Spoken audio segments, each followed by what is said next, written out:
¿Cuál es la filosofía de la ciencia que hay detrás de Dr. Stone? Esa es la pregunta que he hecho tras acabarme el manga, por tanto este vídeo va a estar lleno de spoilers.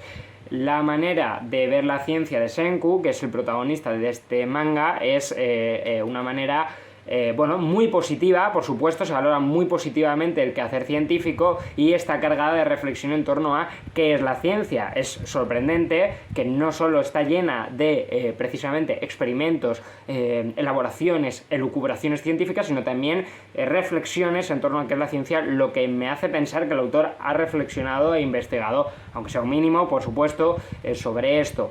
Bien, ¿qué encontramos que puede ser muy interesante?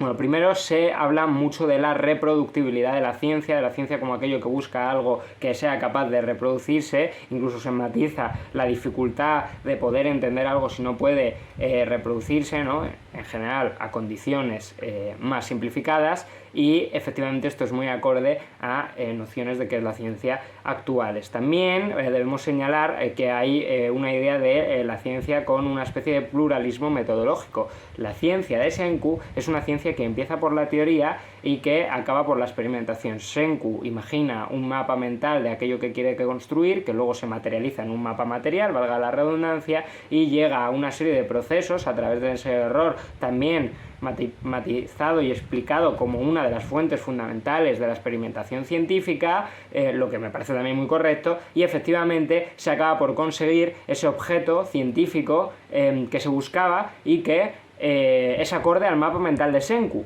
Por tanto, empieza la teoría y llega la experimentación. Pero hay otras perspectivas. Está la perspectiva de Crone, que como él mismo dice, su ciencia empieza con la búsqueda de materiales.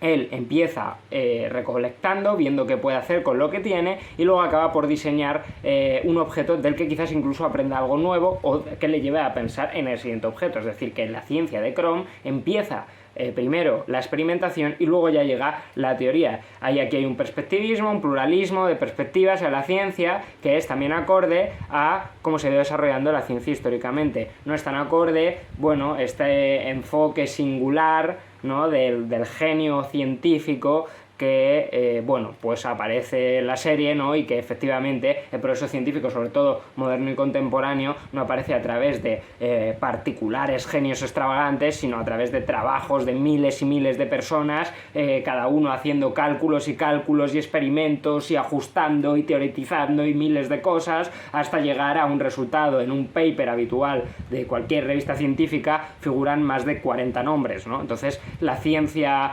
del genio lleva ya mucho tiempo estando en duda, y la ciencia progresa no precisamente por entidades geniales, sino por una masiva colectividad, que no es masiva de verdad en el sentido de que sigue siendo un grupo muy reducido de la población, pero una masividad de expertos, vamos a decir, que efectivamente acaban produciendo conocimiento. Pero bueno, obviamente esta reducción se hace para para potenciar esa retórica, ¿no?, del protagonista genial capaz de hacerlo todo y que tú te enamores del personaje. No creo tampoco que precisamente el autor piense que la ciencia se hace a través de un niño de 17 años que despierta petrificado y empieza a dominar el mundo con sus quehaceres científicos, ¿no?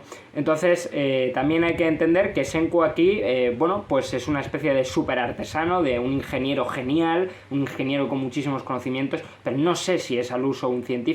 Entiendo, y me parece que desempeña muy bien esta función Senku en la idea de la experimentación científica como el papel central de la ciencia. Estoy totalmente de acuerdo con eso, pero es verdad que Senku está muy centrado en la construcción de objetos que además ni siquiera son innovadores, ¿no? O sí son innovadores, pero no en lo que son, sino en la forma de construirlos. En ese sentido sí que es un súper artesano genial, no solo por todo el conocimiento que obtiene, sino por la genial forma que tiene de hacer, mezclando conocimientos antiguos y contemporáneos, los mismos objetos científicos que ya existían en su época previa a la petrificación, ¿no?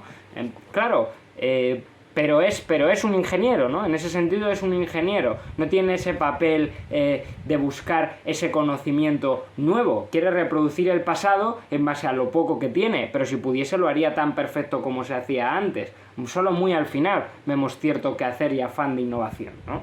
Entonces, Senku está más relegado al papel de ingeniero, también necesariamente porque las dinámicas de la serie van en torno a la ciencia práctica, la ciencia técnica en el sentido de desarrollar tecnología, ¿no? Entonces no puede uno permitirse efectivamente poner a Senku a de repente estudiar la teoría de cuerdas, pero esa es una parte, no fundamental, pero también importante del desarrollo científico, y efectivamente él está más enfocado, incluso en sus explicaciones, a qué tipos de materiales se necesitan para construir ciertos objetos y a cómo estos se acoplan entre ellos. No vemos tantas explicaciones, por así decirlo, teoréticas sobre cómo es un rayo de luz, cómo son las ondas, que también las vemos, pero lo que vemos más es cómo de duro es el diamante, cómo podemos utilizar la electricidad con este ácido para generar no sé qué cosa.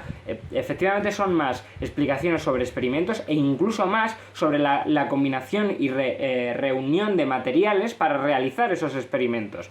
Una enorme dinámica de la serie trata de encontrar aquellos materiales que necesitan, ¿no? Entonces está muy enfocado en la artesanía, lo que también es muy bonito porque hace difusos los límites entre el artesano, el ingeniero y el científico, cuando de normal, como os podéis imaginar, pues ha habido cierto carácter peyorativo hacia el ingeniero y sobre todo y muchísimo más hacia el artesano, ¿no? Hasta el científico, ese señor de bata blanca, solo se dedica a escribir ecuaciones inimaginables en pizarras. Está el ingeniero, que es un poco más tonto, sus mates son un poco más rústicas, ¿no?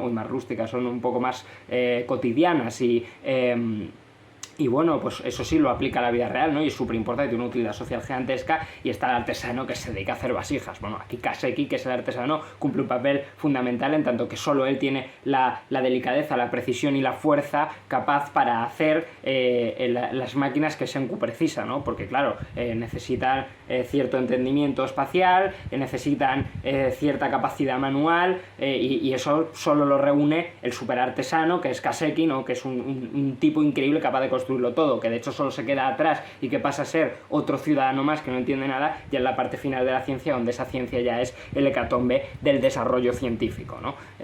Bien, entonces, ¿qué problemas sin embargo podemos encontrar en Doctor Stone sobre el pensamiento científico? Bueno, no, otra virtud es que entiende que la ciencia no es ni buena ni mala, sino que depende de quién la utilice. Senku representa la buena ciencia, representa lo que hay que hacer científicamente, y en ese sentido luego veremos problemas, pero hay mala ciencia. Está la ciencia del Doctor Seno, que es una ciencia orientada a la dominación, y en ese sentido debemos escuchar también este tipo de perspectivas, y la conclusión a la que se llega y a la que yo me ascribo, que obviamente se ha pensado antes, es que la ciencia no es ni buena ni mala, sino que depende de quién la utilice. La ciencia como una herramienta, esto ya no estando Doctor Stone, aquí lo estoy diciendo yo, la ciencia como una herramienta que tenemos los humanos para estudiar la naturaleza, por lo menos parte de ella, y que nos puede servir, pero que puede ser moralmente inaceptable en según qué casos o en según qué cuestiones, como pueden ser, pues efectivamente, las bombas nucleares. De hecho, Tsukasa, otro personaje yo creo importante en torno a estas reflexiones sobre la ciencia, tiene miedo y quiere frenar el desarrollo científico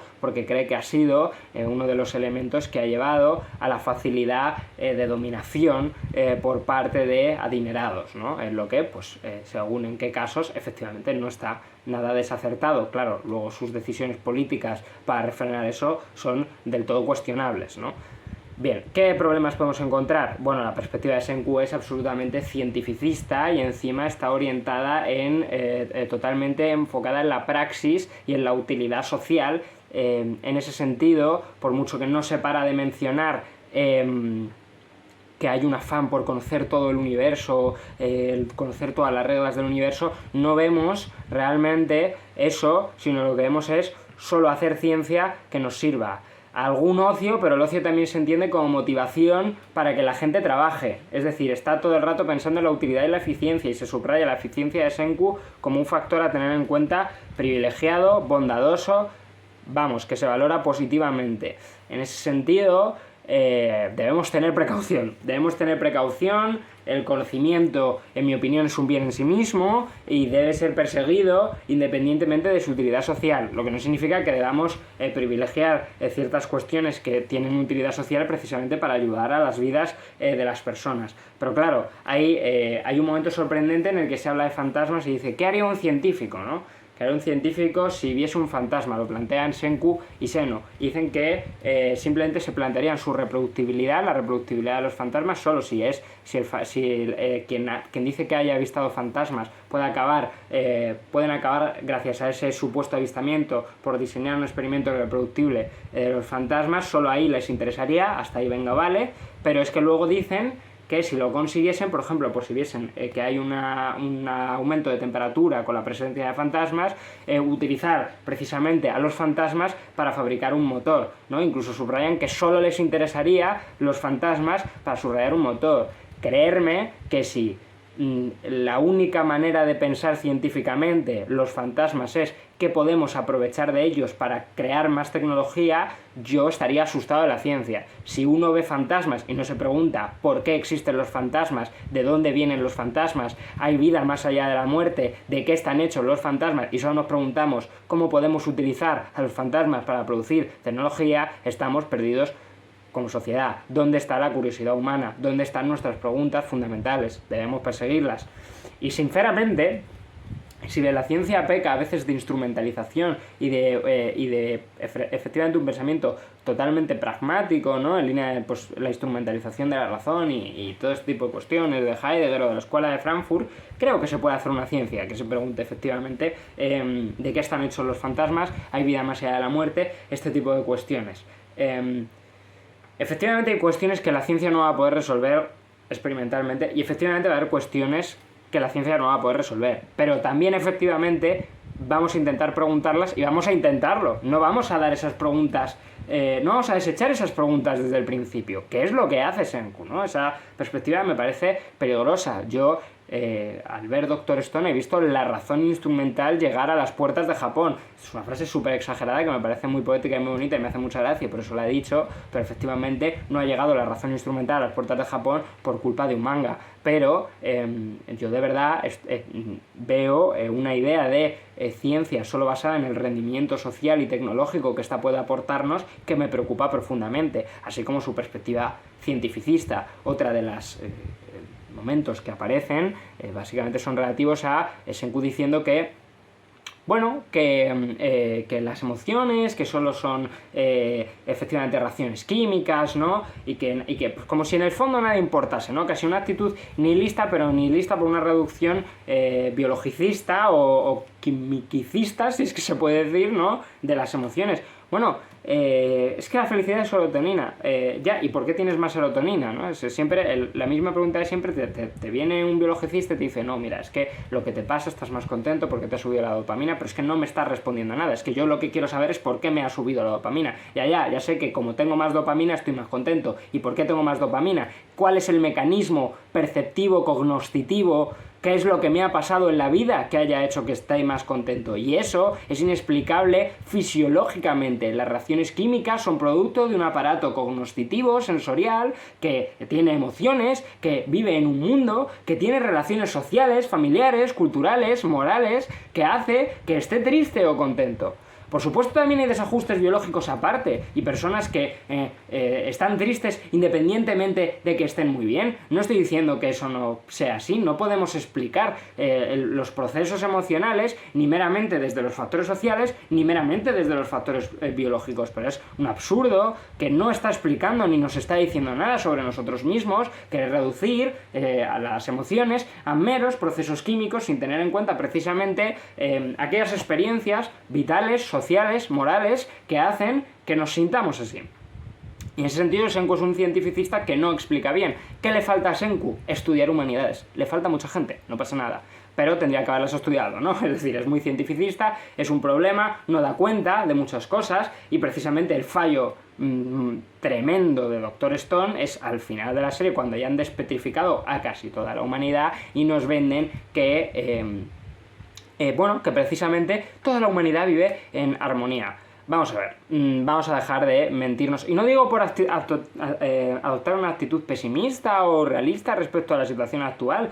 Es que no lo han intentado. No han hecho lo posible por ver cómo Senku o su equipo, hay un mentalista, ¿no? Está Asagiri Gen, cómo han conseguido políticamente conseguir eso, el entramado social, político, toda la parte de conseguir, mientras está reviviendo la humanidad, que te podrías jugar un mercado de la petrificación, se podría producir un capitalismo de la petrificación, y que tú tuvieses que intentar ahorrar dinero toda tu vida para revivir a tus familiares, y que aquel que sea tan pobre que no lo consiga, deje a su hermano petrificado para siempre. Podríamos ver verdaderos horrores económicos, sociales, morales, todo el entramado social, todo el entramado sociopolítico, que es el más jodido, que ahí es donde está el problema. El problema de la humanidad no era recuperar la ciencia, la hubiese recuperado tarde o temprano. Senku la recupera en 10-20 años. Ole él, está muy bien, enhorabuena, de verdad, sí, es que está muy bien, pero la hubiésemos recuperado en 400. No igual quizás, no como estaba antes, tal vez hubiese habido ciertas formas de comprensión de la ciencia, porque la ciencia es contingente, que no hubiésemos recuperado nunca, pero la hubiesen suplido otras. Pero el problema era sociopolítico, el problema era no revivir 3000 años de guerras. Y he dicho 3000, pero son muchos más, es decir, ahí era donde estaba el grueso, y se lo saltan por completo y lo dan por hecho. El problema de Dr. Stone es que no han estudiado nada de humanidades. Por Dios, pero ¿en qué cabeza cabe pensar que fácilmente, si vas a revivir a la humanidad y le dices que hay un científico muy guay haciendo pistolas, que está al otro lado del mundo, que no va a llegar hasta dentro de 2 semanas en barco, vas a solucionar todos los problemas? Lo primero que se me ocurrió a mí es que es revivir a un petrificado estadounidense patriota loco, y lo primero que coge y hace es ¡pum! Voy a revivir solo a Estados Unidos para desarrollarme tecnológicamente de forma absolutamente superior al resto de países, y voy a dominar a los demás países. Y eso podría haber ocurrido no solo en Estados Unidos, podría haber ocurrido en cualquier otro lugar. Entonces, el problema gordo era el sociopolítico, y el problema gordo se da por hecho. ¿Qué le falta a Dr. Stone? Estudiar humanidades. Estudien filosofía. Un saludo, nos vemos.